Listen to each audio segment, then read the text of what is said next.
You're tuned in to Women in America, the podcast that dives deep into the issues shaping gender equality in the U.S. and beyond.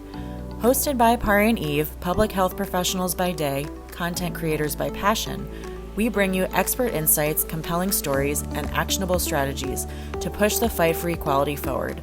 This season, Rights at the Crossroads unpacks the intersections of reproductive rights and gender justice in today's America. On this episode of Women in America, SNAP expert and Lord of the Rings enthusiast Salam Bhatti joins us to talk about all of the ways in which the big bill is coming not just for our wallets, but also for our plates. Let's dive in. Hi, everybody. Thanks for joining us today. I have with me a friend and wonderful guest today. His name is Salam Bhatti, and I'm going to let him introduce himself in a second. But I just want you to know that the first impression that I ever had of Salam was actually in a group chat with a bunch of other creators where he just started throwing Lord of the Rings gifts at me. And that was before we had ever talked. So clearly he is a stellar human right off the bat. But Salam, I'm going to let you introduce yourself to the peoples. Hi, everybody. Thanks, Pari, for having me. And thanks for that flashback. Absolutely huge Lord of the Ring buff. So we'll see how much we can put into this episode. And really, that's kind of what I do, right? Like, I'm a poverty lawyer. I'm an expert in the space of poverty law with a focus on the Supplemental Nutrition Assistance Program, also known as SNAP, formerly known as food stamps. And I like to call this program the Prince of the welfare world, because every time we talk about it, it's always formerly known as.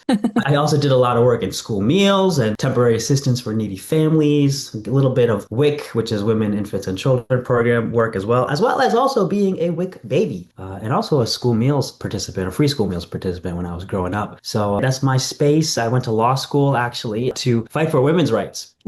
This was born out of once I learned from my grandfather who lived during the India-Pakistan partition. He told me about his cousin, Hafiza, whose family was murdered during the partition and her body was never found. Like, she was never found. And he never went into why that was the case. And I later learned that it was because women were typically forced into marriage and raped and, whatever terrible life they had to leave. And that really steeled my resolve in doing something to help women, because that wasn't something that only happened back then. That was still happening today. So I went into law to do something for international women's rights. And as I was studying, I learned that women's rights are also being impacted right here in my own country. So I learned about how, poverty affects single moms more than anybody else. So what could we do right here at home instead of having to go abroad to help that? So that's why I got into poverty law and to help moms and to help women. Yeah. So I mean, based on all of the expertise that you just listed, I would say, you know your way around feeding the hungry. I will say I know some Catholic Christians who I should probably send your way because they seem to have forgotten exactly how that works. But, it's the reason why I wanted to have you on today is because, as most people listening probably know, everything that we have been hearing about and talking about and sort of, in my case, sleeping and dreaming about has been the big bullshit bill, BBB. And even though there was such a concerted effort from progressives and liberals and Democrats to really push back against this, the propaganda machine that the GOP has spun unfortunately worked once again, right? And one of the craziest parts of it is that, and this is not unique to me, I was noticing this regardless of who was talking about this, right? And you might maybe have had the same experience. Every time I would state what is an objective truth or an objective fact about the bill, right? Like, it is written into one of the 1,000 pages of that bill. People would be like, you're lying. I'd be like, hey, so they're cutting $880 billion from Medicaid. And they were like, you are such a liar. Yeah. And I was like, actually, you're right. I am a liar, because when I said that, it was true. But as of today, it's now $930 billion. It's not even $880 billion. And they're like, you're a fearmonger. And I'm like, okay, well, so I think that part of the reason I would love to just chat with you today and pick your brain about the multiple things that this bill is targeting is because I really think that more people are going to be affected by this than they even realize. Yeah. Folks hear the word Medicaid and they're like, oh, well, that's just or even if I say hey, that's 16 million people, they're like, well, I'm not one of the 16 million people. So why should I care? And it's anyone with a single ounce of critical thinking knows that, one, Medicaid is called by many different names. across the country. Like in California, it's called CalCare. And, you know, in other places, there are names that are specific to the state sometimes. So I think like it's such a uniquely American thing, but like people don't even know that they're on Medicaid, first of all, right?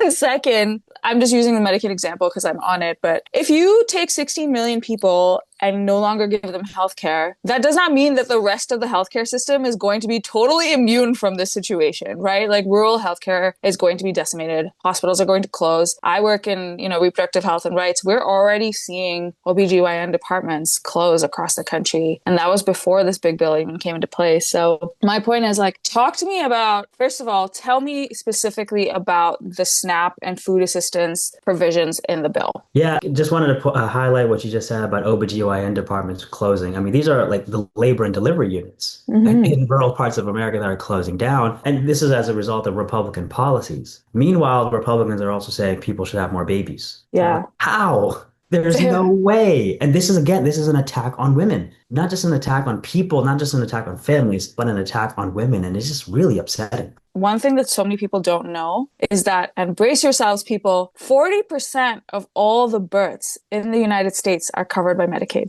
Okay. Almost half of the births in the United States are covered by Medicaid, and Medicaid is gone now. Yeah. So simultaneously, they're like, hey, women's only purpose on this planet is to be barefoot and pregnant. We are going to get rid of IVF because we also think that you should only get pregnant a certain way. Definitely no abortions for anybody. Even if you have a miscarriage, they'd rather we die. And even like the people who were having babies in the way that we previously approved of are now going to have to find their own way to pay for it. And I just want to highlight, we are one of the only developed countries in the world that even charges people to give birth, right? Like, I think that Americans are so used to this concept of like, oh, we go to a hospital and hospitals charge you, that they don't understand that in other countries this doesn't happen, especially not for birth. Yeah. So you're absolutely right. Every single thing that this party does is a war on women. And then they brand themselves pro-life because they have truly mastered propaganda like nobody else has.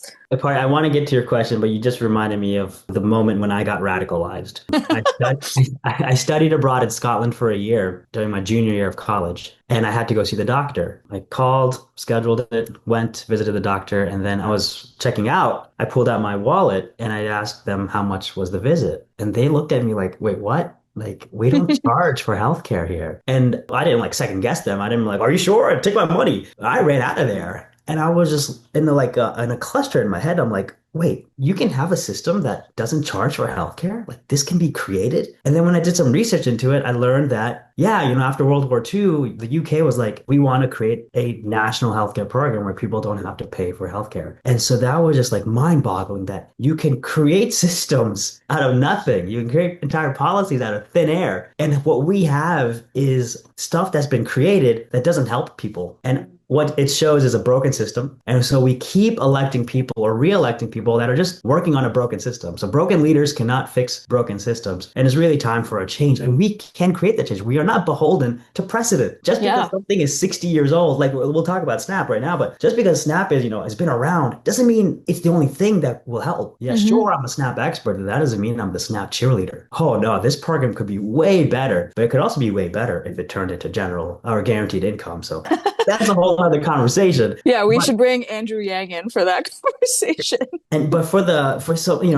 SNAP is the best defense we have against hunger right now. Over 42 million people rely on it to put food on the table every single month. And it's not just the people who are benefiting, although that should be enough. It's also the entire economy that benefits, because we know you do something good and it's got a ripple effect. When people buy food with their SNAP benefits, every SNAP dollar has up to a $1.80 economic impact. And that's the economic downturns. So what that means is that it helps the stores keep their employees hired. It helps create jobs. It helps pay the truck driver who's transporting the food. It helps the farmer who's growing the food. So it's a program that helps from farmer to grocery store and beyond. And the great thing is that SNAP benefits are typically used within 3 weeks of when they're received. So that means it's a quick investment, a fast injection of money into the economy that gets used immediately. Now, when you take that money and you give it to the rich, you never see that money again. Yeah. It goes into some offshore account, never to be used again. And money is best used when it's used. Money is the best characteristic of money is that it should be spent and kept in the current of the economy. That's why it's called currency. It should always be moving. But unfortunately, once it gets hoarded, it doesn't help anybody. It makes things a lot worse. And we're going to be seeing that. And here's why. In the big, beautiful bill, which I say We don't call it that. I've got kids in the other room. I got to make sure the big beautiful audience. What this will essentially do long term in the next 5 or so years is it will end the SNAP program. So this is how it's going to happen. This bill shifts the cost of the program from the federal government to the state. A lot of people are not familiar with the state budgets or state governments. So like every state has its own legislative assembly. A lot of people don't know that. What happens in these legislative assemblies, they're just trying to figure out the budget. And there's never enough money in a state budget to do all that they want to do. So states already they don't have enough money. Every agency out there is underfunded and understaffed. So what this bill is doing is shifting costs onto states that don't have the money to do what they already want to do. So if you're shifting costs that don't have the money to do this, that means the states have 3 options. The states can either pool money from other agencies and shift it over to SNAP, which no other agency is going to give up their money. The second option is raising taxes. You're not going to raise taxes, especially ahead of a recession if we're not already in one. And third is withdrawing from the program. A state does not have the power to draw down debt like the federal government does. You have to balance the budget. So if a state cannot afford to run a program, it will not participate. So all it can do is either really roll back on who's participating in SNAP or just pull out of the program entirely. And that seems to be what the sinister play here is. And that won't take effect, according to the bill,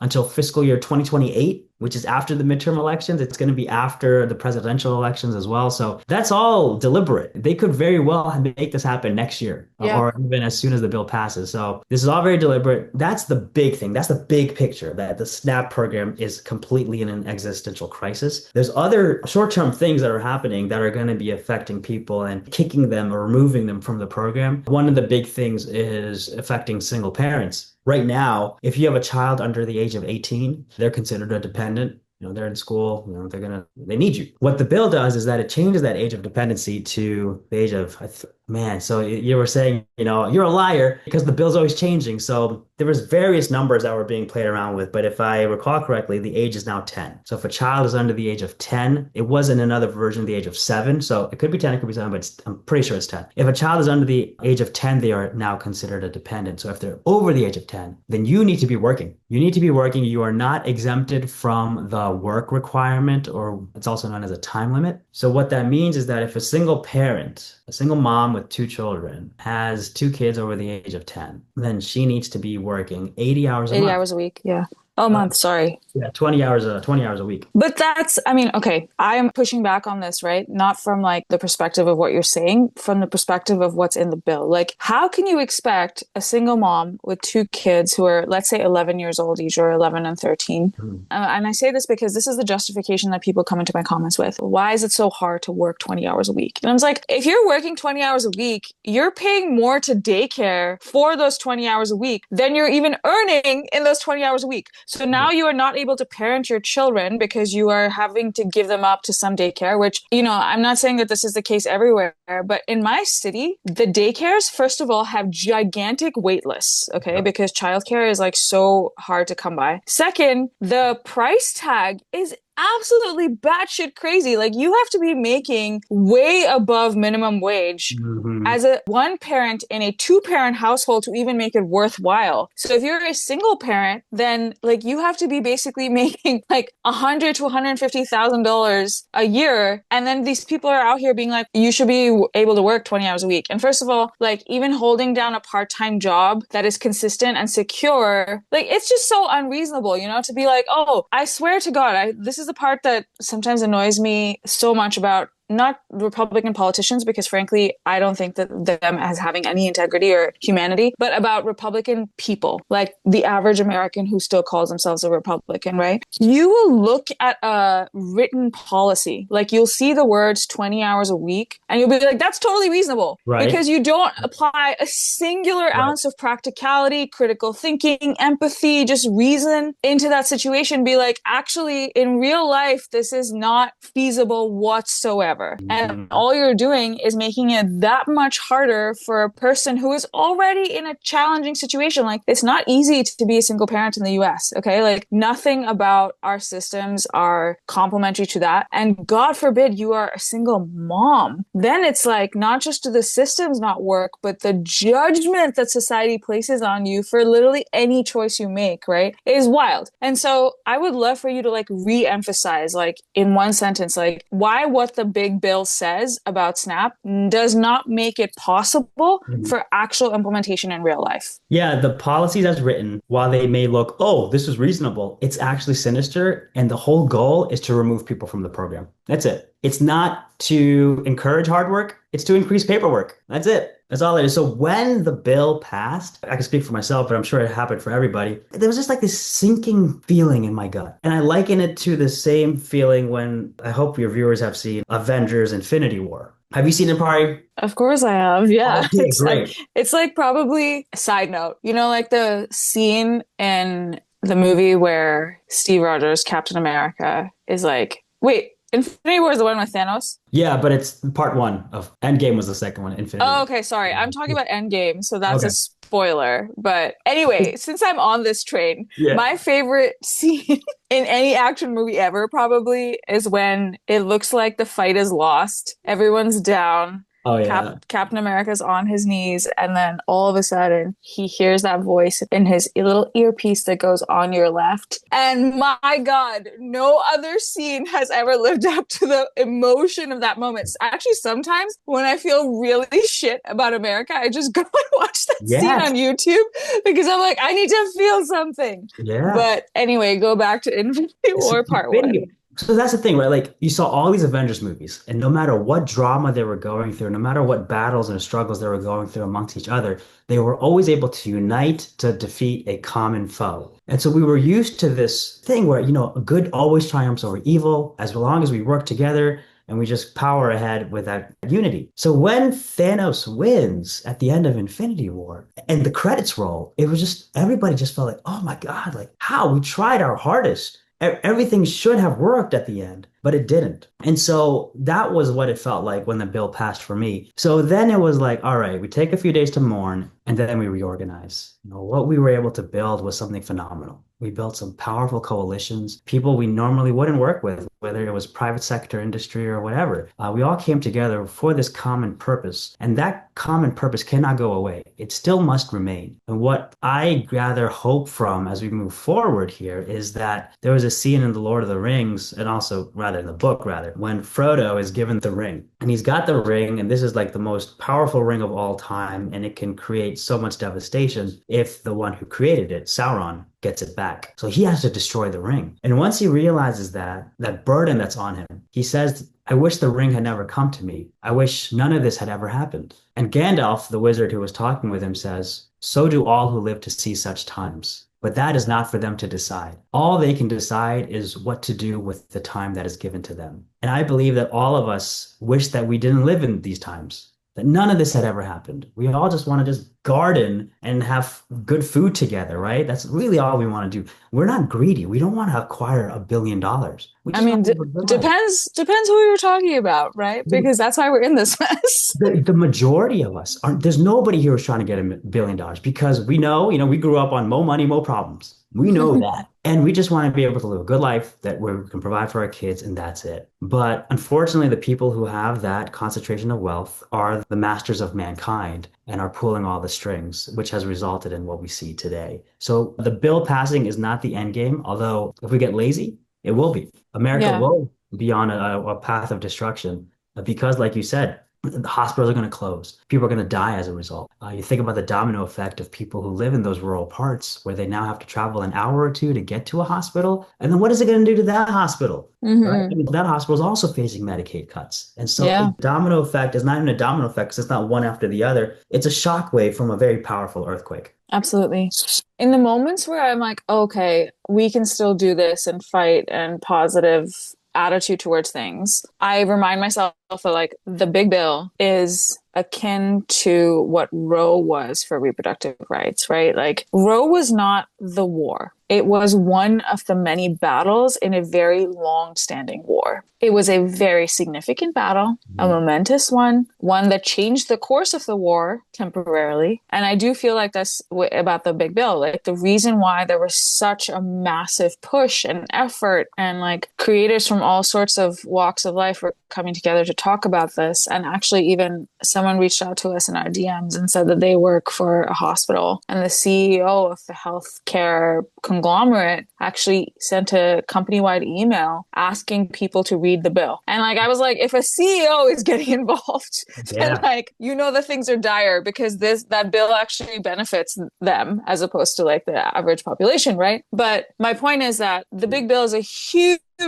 blow. It is a massive war that, and I'm going to say it, that we, as in we, the people who are empathetic, we, the people who are reasonable, we, the people who give a damn about our fellow Americans, we, the people who envision a more equitable future, took a massive hit, right? We took a massive beating after the big bill. And the irony of that statement of mine is that we haven't even actually started to feel the impacts. Like the impacts are coming. Yeah. And I want to re-highlight something you said earlier, which is another factor, is another piece that I don't think a lot of people understand, is that so many of these cuts are slated to begin taking place in 2027 and 2028, just in time for a potential Democratic government to come into play, right? And that is super intentional, because even though the Republicans are evil in what they want for American society, they are unfortunately strategic. And so they have done it in a way that will now make it so that when their own base starts to feel the impact of the cuts that they have made,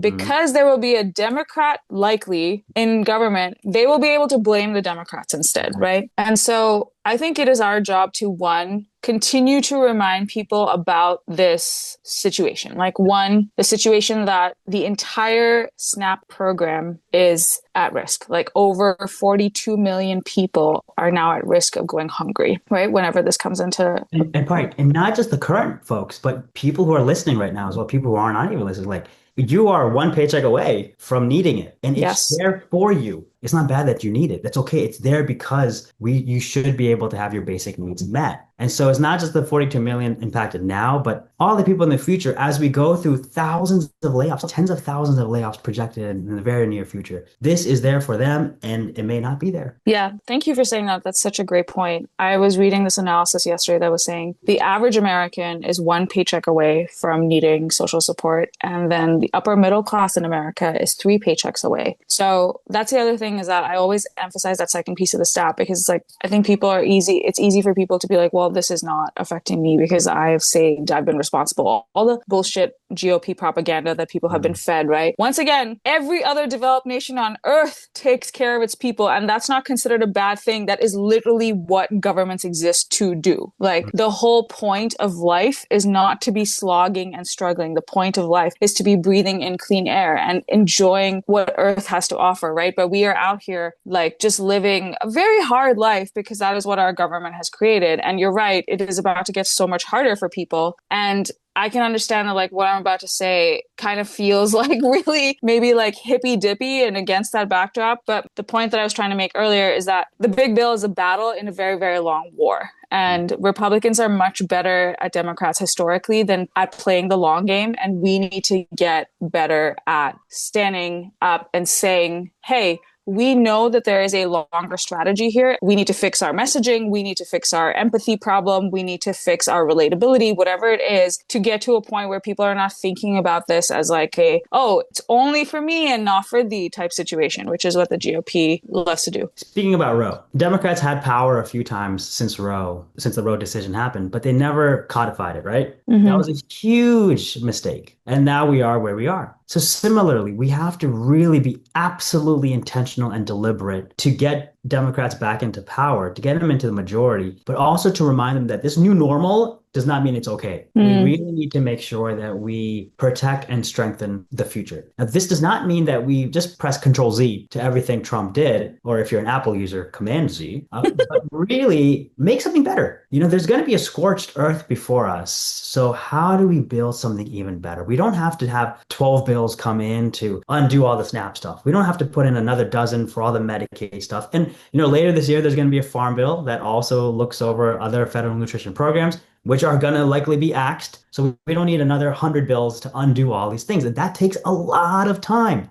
And Democrats, unfortunately, like going through this very long process where maybe they'll do 2 bills a year. And by the time the Democratic presidency is done, they've only undone stuff and never actually done good things. Anything. Yeah. Especially because the Republicans in Congress are always like trying to just stand up and be like, whatever the Democrat says, we're not doing it. Right. So. And then there's always, the lawsuits, unfortunately. Like as somebody who was doing public service, loan forgiveness, I was really excited about what a former President Biden was doing to help students who are repaying their loans. And it would always get stuck in litigation and then shut down. So it's just like, all right, we got to really figure something else out here. The thing I'm getting to is that rather than bring back all the eliminated programs or the programs that have been gutted, why not just build something like a guaranteed income? Yeah. Because with all the layoffs that are coming down the pike, with the whole industry changes, AI increases, unregulated, I think at this point, I don't even know if that was in the big bill, but this is going to be a huge shift, and we got to figure something out when it comes to making sure all Americans, all working class folks are able to get by with the basic needs, and a guaranteed income will be incredibly helpful towards that. When you're down and out, or when you're making low wages, that doesn't mean you have the luxury of time. You don't have time to apply for all the programs that are out there, to keep up with the recertification, to go to all the offices physically, to do all the interviews. It takes a lot of time. And we live in the most technologically advanced, most prosperous nation in the history of the world. We shouldn't be in this archaic system where agencies aren't even talking to each other. That's an inefficiency. So I would love to have government efficiency where the programs are streamlined.